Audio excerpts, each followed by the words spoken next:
Hola, hola mis queridos amigos, muy buenas noches, es un gusto poder estar con ustedes a través de esta plataforma. Daniel, ¿cómo estás? ¿Qué tal, David? Me encuentro muy bien. ¿Y tú cómo estás, David? Emocionado por este tema que vamos a tratar, pues es muy interesante ver la historia que ha implicado en todo este tiempo sobre este tema que ya queremos informarle a nuestros amigos a través de este podcast. Así es, en este tema vamos a estar abarcando grandes contextos históricos, curiosidades también y sobre todo qué relevancia ha tenido esta tan famosa conocida, la LXX, o también conocida como la Septuaginta, ¿no es así, David? Exacto.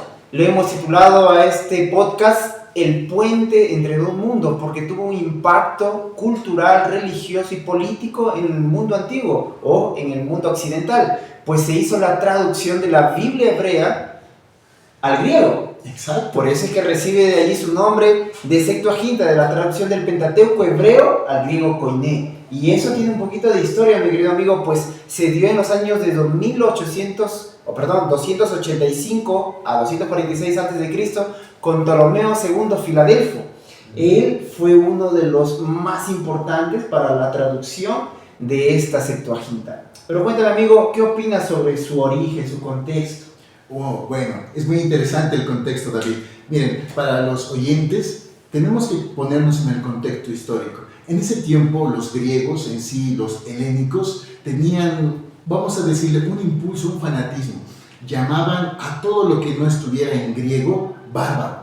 Entonces, si las culturas no estaban adaptadas o formadas al contexto griego, los llamaban bárbaros, como salvajes o maleducados. En muchas de las culturas, David, se veían impulsadas a querer llevar su cultura, su religión al ámbito griego. Entonces se dice que mientras estaban dominando Alejandro, el rey Alejandro estaba dominando varias tierras, llegó a las orillas del Nilo su dominio y ahí formó una ciudad que fue Alejandría. Posteriormente Ptolomeo I toma esta ciudad de Alejandría y la vuelve un lugar histórico, el lugar mítico de la biblioteca de Alejandría. Ptolomeo lo vuelve una biblioteca gigantesca y en esta biblioteca que contenía aproximadamente al comienzo 1 millón de rollos, imagínate, para ese tiempo la historia era grandísima, 1 millón de rollos. Entonces, teniendo este contexto, había incluso los copistas. Estos copistas, cuando los papiros llegaban a cierta edad, lo empezaban a traducir y traducir. Pero, ¿cómo llegó la Septuaginta realmente? Fue gracias a este movimiento que los consideraban bárbaros.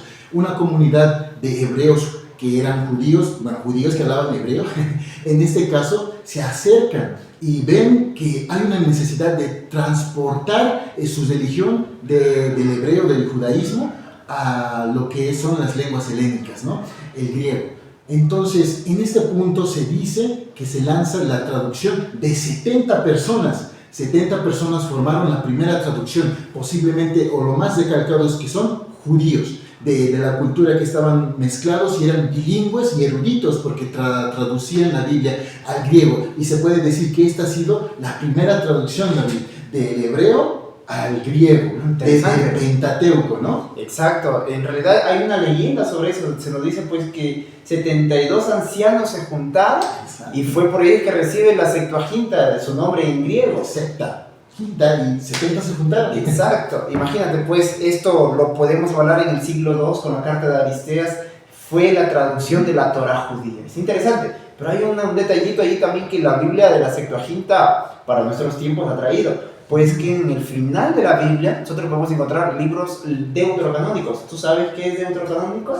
Deuterocanónicos que tienen una línea alrededor del canon, deuterocanónico extra bíblico, ¿no? Entonces vienen allí los libros apócrifos. Exactamente. Y ello es lo que fueron delimitando a través de los años.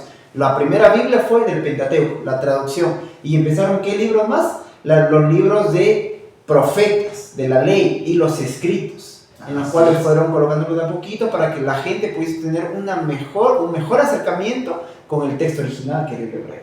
Así es. Hay algo muy interesante, es que hay versiones de la Septuaginta, ¿no es así? Bueno, cada vez que se comenzó la primera traducción del hebreo al griego, la cultura griega quería acercarse más y más y más al contexto verdadero de lo que podía significar. Entonces hay como versiones cada vez más y más cercanas al hebreo. Eso es un dato muy interesante.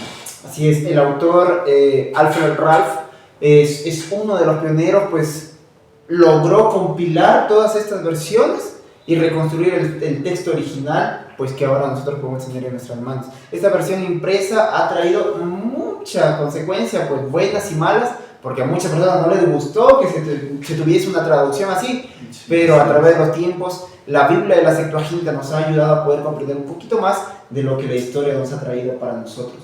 Entonces, mi querido amigo, ¿tú consideras que ha sido importante la influencia de la Septuaginta? Yo considero que ha sido muy importante, ya que varios de los conceptos que se manejan, de los antiguos rollos, de los primeros pergaminos que se manejan, avalan a la Septuaginta. Y cuando comparan la Septuaginta con los textos antiguos que se encontraron, pues se encuentran casi lo mismo, y es un aval, aunque hay pequeñas diferencias, ¿no? Y también hay que agregar que cuando se introdujo la Septuaginta, los rabinos que enseñaban en las sinagogas, pues no aceptaron la Septuaginta, y los deuterocanónicos, que por cierto ya estaban en griego, los deuterocanónicos no fueron traducidos del hebreo al griego, de hecho ya estaban en griego directamente, entonces no lo aceptaban como tal para enseñar en sus templos judíos. Muy interesante. Que sí, para la comunidad judía, la diáspora era sumamente importante, porque la Septuaginta les abrió las puertas en su idioma original. Ellos hablaban griego y tener una Biblia en hebreo como que les complica, ¿no? Quizás muchos de nosotros agarramos una Biblia en inglés y nosotros hablamos solamente español, no lo vamos a entender. Pero esta influencia en la Septuaginta les abrió las puertas, como lo vuelvo a repetir, para que pudiesen comprender mejor las Escrituras. Así que la influencia de este libro, de esta Biblia llamada la Septuaginta, ha sido muy grande, pues hombres que sin miedo se dedicaron a poder tener o plasmar este conocimiento, estas traducciones que en nuestras manos hoy podemos buscar información y podemos recopilar quizás en muchas también de nuestras investigaciones. Así que, mi querido amigo, para poder concluir, ¿qué opinión puedes dar acerca de la Septuaginta en nuestros tiempos? ¿Será bueno que nosotros podamos estudiar?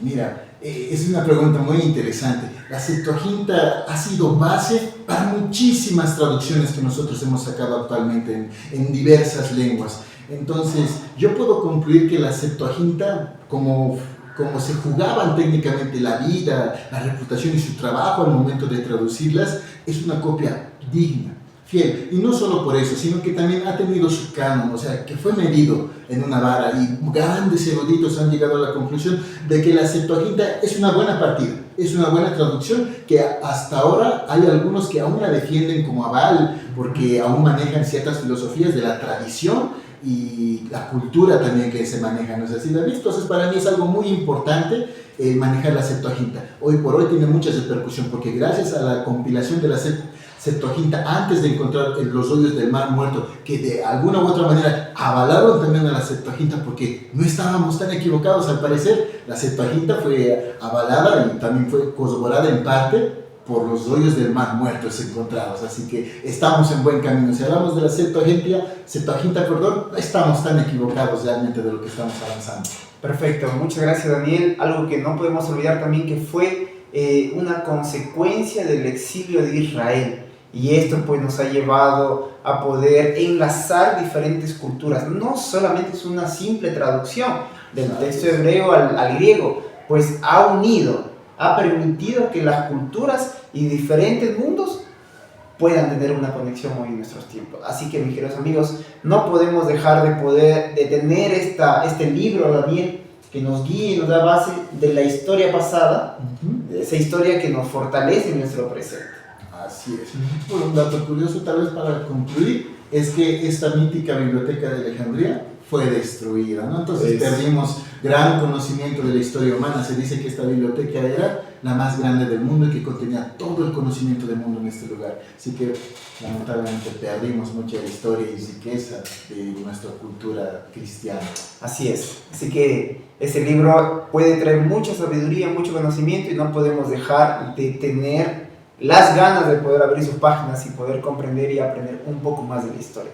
Así que, mi querido amigo, Dios te bendiga, gracias por tu tiempo. Gracias también por tu tiempo. Y haremos en algún tiempo, mis queridos amigos, también compartiendo en un podcast más. Que Dios los bendiga. Hasta luego.